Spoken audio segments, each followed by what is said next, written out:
Vladimir Ilitch Ulyanov, hein, qui était né en 1870, donc vous voyez 1891-92, il était tout jeune, il avait 21-22 ans. Il s'intéressait déjà aux questions révolutionnaires et il était déjà un petit peu teinté de marxisme. Et voilà ce que nous raconte un témoin et une connaissance de Lénine, hein, qui s'appelait Beliakov. Hein, et voilà ce que dit Beliakov. Hein.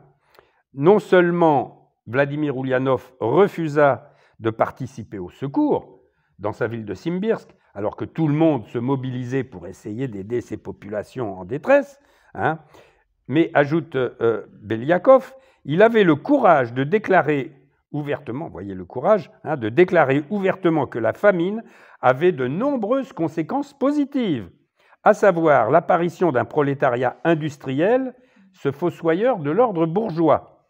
En détruisant l'économie paysanne attardée, la famine, expliquait-il, nous rapproche objectivement de notre but final, le socialisme, étape immédiatement postérieure au capitalisme. La famine détruit aussi la foi non seulement dans le tsar, mais même en Dieu. Hein.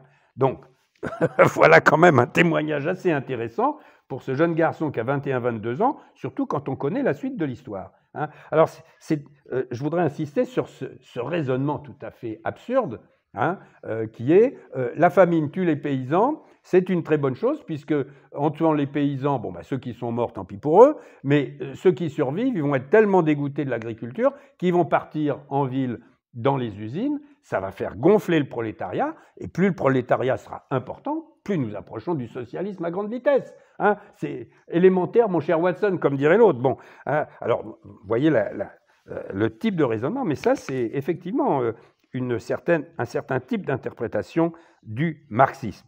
Hein.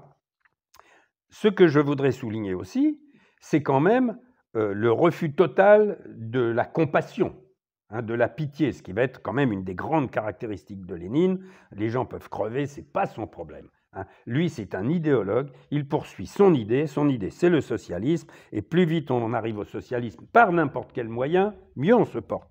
Il y a plus que ça encore, parce qu'on apprend par d'autres documents, témoignages, etc., que M. Vladimir Ilitch Ulyanov, qui était, depuis la mort de son père et de son frère aîné, le propriétaire titulaire du domaine des Ulyanov, qui était un domaine non négligeable, pendant la famine, il a exigé du régisseur que lui soient payés tous ses loyers sans discussion. Hein. Les paysans peuvent crever, s'ils ne peuvent pas payer, ce n'est pas mon problème. Hein. Mon pognon, hop.